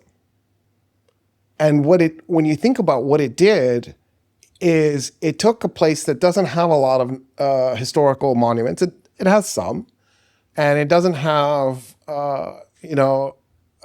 this. It didn't have a lot of infrastructure. It had an airport, and the guy who's the emir now was the crown. When he was the crown prince, was the guy in charge of the airport, and he made that into a fantastic airport. And the result was incredible because it meant that Dubai became a transit hub. And then people started realizing when Europe is frigid cold, Dubai's beaches are usable, and people started coming, and Dubai banked on that. And Dubai makes 4 times more money than Egypt does from tourism. I mean, just Dubai Interesting. makes 4 times more money per year on tourism than Egypt does. And when I think of Egypt, I think of the quintessential place on earth you should do tourism, right? Like, I think Muslims are supposed to do the Hajj at some point. I think all humans should go to Egypt at some point, right? It's because it's that place. And Dubai is just outclassed so much of the world in this regard in tourism. And then what it did was it took its money that it was making off of this and invested it in AI, invested it in robots. They're building a coral reef because they're trying to somehow help compensate for dying coral reefs in other parts of the world. They've built, it's in Abu Dhabi, but they've built, I think it's in Abu Dhabi, maybe it is in Dubai. It's really close to the border between Abu Dhabi and Dubai. I should know this. No, it's in Dubai. One of the largest solar panel farms on the planet, right? So for a country, because the UAE has made a lot of money off of fossil fuels, they're actually championing to a large degree alternative fuels and are investing heavily in this. They're on the front line of global warming. And so they have to care about this, right? Like, I mean, the summers get hotter and hotter every year, and they're not great. Most people, including me, we just leave. July and August, traffic in UAE is amazing. Oh, yeah, it's like 120, 130 degrees Fahrenheit. With huge humidity, like because the Persian Gulf is literally just boiling, and so it's evaporating, and so you're stuck sweating, and it's hard, and it's only going to get worse. And so that's what blew my mind. What blew my mind was the people here. I met people in leadership. I met people in business. I met Emiratis and I met non-Emiratis, and I couldn't believe the types of conversations I was having. And then I realized this is something that I wanted to be actively a part of. And what I urge people who are in judgy mode to do is travel here, and then don't go to the tourist places. Go to the non-touristy places and start to meet the real people that are here. Not the people who are going to be here for a week and are spending ridiculous amounts of money eating sushi with gold flakes on it. Like that. Is that good or bad for your digestive tract? Gold doesn't oxidize, so it will have absolutely no impact on you whatsoever. It'll just pass right through. Gold speckled poo. And then poo. I'm hoping the sewage system has a way to mine all that gold. Yeah, it's just because gold is heavy, so you just make sure that. All right, it's a new business. It's a new business. And dirty job. The gold leaf is like one molecule. It's not even. It's one atom. Does gold bond with anything? I know there's like two things that gold bonds with. Gold bond, I think, is the foot powder. Yeah. So yes. No. Yeah. So and a lot of people have had the experience I'm talking about because I've talked to them about it, where they came here, they had the question frown, and then once they got here, they're like, what the heck? This isn't what I was expecting. This is something completely in a different realm. And one of the things that the UAE is always looking for is ways to innovate, ways to make the world a better place. I'm going to give you a story. I probably have said it before, but I think it's worth saying. One of the last Jewish families living in Yemen was in a position where, and by family I mean like clan, like I don't mean a nuclear family, I mean like a group, a relatively large group of Jews. They were in a position where the Houthis had basically surrounded them, and the rabbi for that community had been executed by the Houthis or shot. I don't know if it was an execution or they just shot him, but it was grim. Like things were going to go in a very bad way.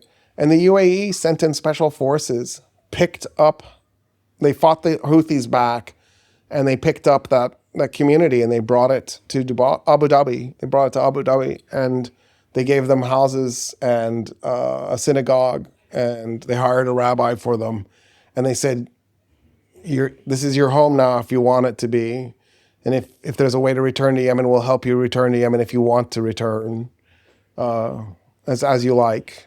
But, that's a place I want to be a part of, a place that doesn't just care about itself. When I was in Egypt in December of 2023 and January 2024, on multiple occasions, I actually ended up at the Sudanese refugee center in Cairo. There's probably multiple, but I ended up at one of them. It's in Zamalek. And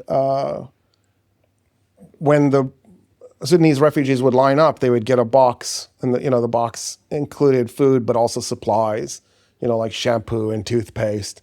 And that box, every single time I showed up, had the UAE flag on it. I never once saw a French flag or a German flag or a US flag or a UK flag. For that matter, I didn't see a Saudi flag either. I'm not saying the Saudis didn't send something, but I didn't see it.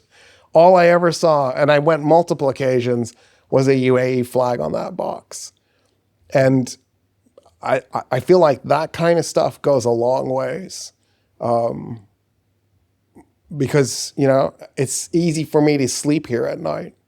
And it wasn't easy for me to sleep in the United States. I was constantly guilt-ridden. So that's why I'm here. Like, for people who are stuck on, why is Roy there? I feel like the UAE is way exaggerated, villainized. Like, it's almost like when Qatar got the World Cup. Oh, Qatar's dirty. They bribe them. It's corruption. And it's like, what? First of all, I think it would be naive to assume there's no corruption in FIFA. Yeah. Yeah.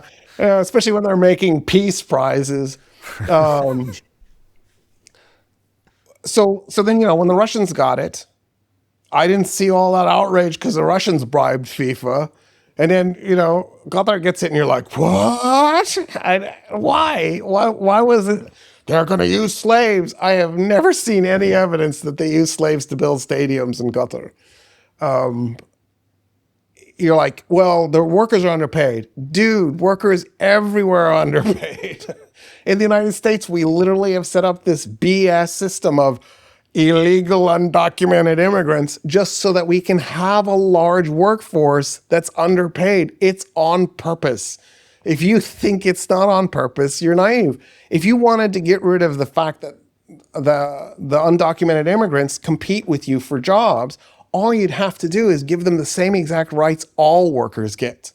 And instantly they wouldn't have that competition advantage because you don't have to buy them insurance and they get paid less. And then the incentive to hire them would presumably go down. It actually wouldn't, because the number one reason why employers say they hire undocumented immigrants is they never call in sick and they don't complain about their job. Oh, they don't have to pay them taxes either. They don't have to pay taxes, but those undocumented immigrants are definitely paying taxes, because we're not just taxed through income tax, we're also taxed through sales tax and property tax. And when you buy gasoline, that's taxed. Like, they're still paying taxes. And then, there are undocumented immigrants who have fake Social Security cards who are paying taxes. So it's a mixed bag. If you wanted to get rid of that, all you have to do is get rid of their undocumented status when it comes to the work rules. But the rich don't want to, because the rich are making crazy money off of paying them less. And workers of the world unite isn't what people do. People divide themselves down tribal lines. And they're like, well, last time I checked, I'm fair-skinned. And so I get to hang out with my other fair-skinned workers and not care about the brown and black-skinned workers. And that's exactly why the rich are ruling the world, and the middle class just pays huge taxes and gets very little say. Anyway. I think we're pretty much out of time. We had some other things that we wanted to talk about today, but I think we'll save it for next time, just because it's a lot to talk about. We're going to get into Israel's ceasefire in Lebanon and things that have happened recently with, I won't even bring it up because it's just in the West Bank, and smashing a statue of Jesus, and we're going to talk about destruction of archaeology. There's a lot to talk about there. We're also going to talk about Tucker Carlson has recently said that he regrets ever backing Trump, and MAGA backlash in the conspiracy machine that has been created in 2016 has now flipped on itself, and that whole dynamic. we'll save that for next time. And Okay, we'll maybe bring we'll some. do next time soon. Yeah, we'll do next time soon. We'll see when it works out. Any last words, Roy, before we No. head out? Okay. We talked a lot about money unexpectedly in this one. That was good though. Yeah. It is why it is the backstory to a lot of other Ooh, historical I issues. do have one more thing. Go. Okay, it's 2009. Obama is going to pass his bailout package, right? George Bush Jr. had already done his bailout package. Now Obama's going to do his. And he had advisors telling him, go to the bankers right now because the bankers are like bugs on their backs. They need somebody to flip them over. Your bailout package is going to help flip them over. But you want to get them when they're weak, when they're on their backs. And Obama's like, no, they have so much on their plates. I need to just flip them over and then we'll take care of them. And we'll create new legislation and regulation so they don't do this again. So he waited until 2010. And then he went to Wall Street and gave a speech that was going to be sort of the kickoff to getting the bankers regulations so they didn't create this nightmare a second time. And no bankers showed up. The lesson I learned is kick them when they up, kick them when they down. But mostly kick them when they down, because when they up, they're like running away from you, not letting you kick them. So you really need to just kick them when they down. Yeah, that's the lesson I learned. And I think Obama probably learned that lesson too. But it also means nothing changed. So that nightmare could easily happen again. And we could easily end up in a situation very similar down the road. Especially when you have somebody at the helm who doesn't know what they're doing. Well, do we any hopeful last words? Hopeful last words. Let me think. It's really difficult. Anything else in the world that's going on that is not that seems like the world is still a good place to live? Okay, let's see. Man swept away. Dog helps woman cars afloat in Wellington, New Zealand. That's poopy. U.S. restricts intelligence sharing with South Korea after minister identified suspected nuclear site. Kremlin forcing big firms to join witch hunt against internet rebels. No, there's no good news. Trump doesn't want to extend the ceasefire. Trump doesn't want to extend the ceasefire. Mexico's famous we can't tell. pyramids are closed after gunman opens fire. Oh, come on. Wait, I got one. It's a NASA one. Okay, I got one.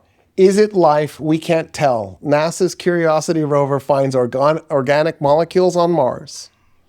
There we go. That could be really hopeful. It could be. That's exciting. I will say the Artemis 2 crew, they've been having fun talking about things on how it's, they feel like they've made a difference.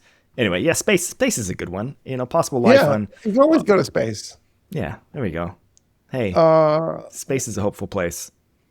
Is it Amalthea, the moon around Jupiter? I can't remember.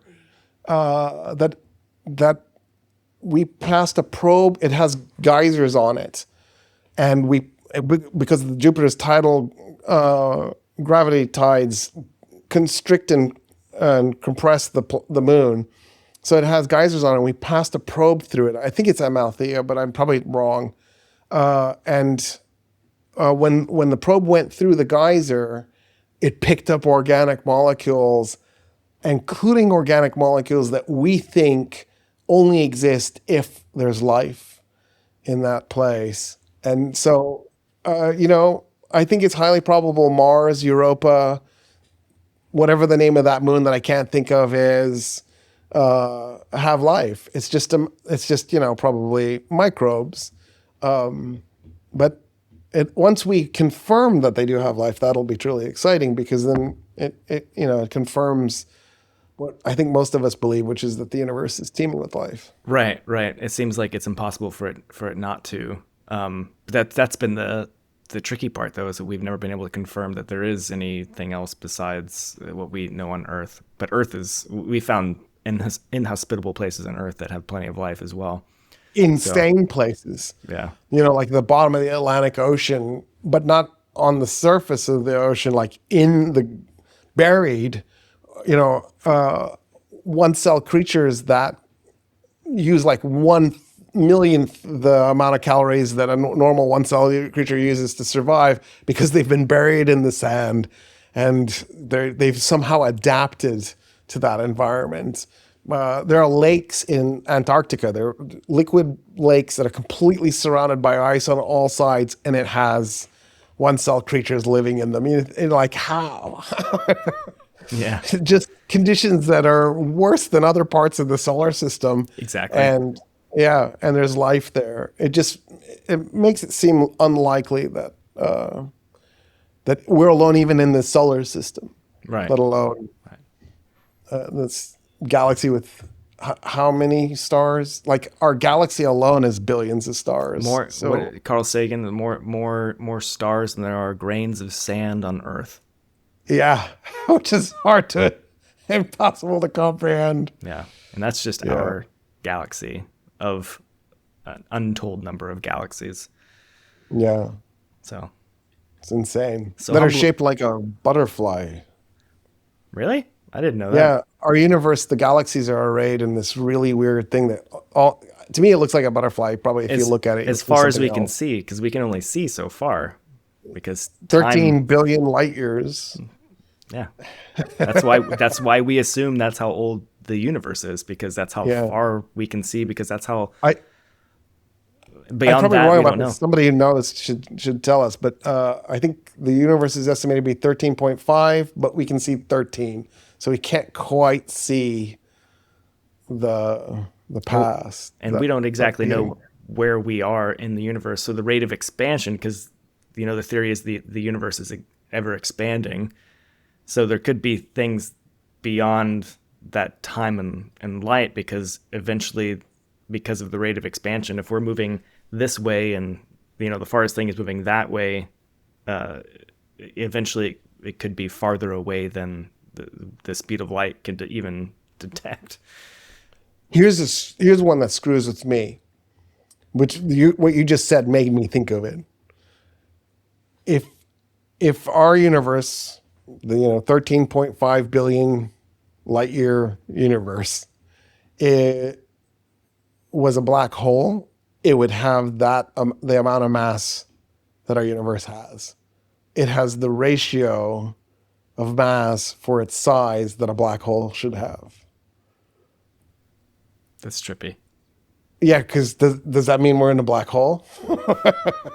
So are black holes just other universes Yeah, And- we that are, and they, like the black holes at the center of our galaxy are constantly expanding. yeah, I think So it was, is that just how universes expand? we know so little. We know so little. I love it. Neil deGrasse Tyson, who says, the more we learn, the more our horizon of the unknown expands, which is totally true. Because it's like, oh, is we just totally learned true. this. And it's like, oh, but that means, all right, I guess we're going to just keep digging, right? Right. It is fascinating. That's the fun thing about if you're in the pursuit of knowledge, Yeah. you will never, ever do anything more than scratch the surface. So there's no way you'll ever stop or get bored because you're just never going to Endless discovery. endless. It's like a It's gift. just nonstop. It's a gift to us. I mean, like, It's a gift. how like if I'm going to use video games again, if you're playing a game and you reach the high level, you've unlocked everything, it immediately becomes boring. There's nothing does. else to. You could try playing it again, but it'll never be as fun as it was the first time. But in terms of discovery, not even on just space, but there's so many things. I think a lot of people. I met someone. I was doing my undergrad and I was doing creative writing, and this was like going to look at an apartment. And the apartment manager said, "Oh, you're writing," and he said to me, "Everything has already been written." Nice that.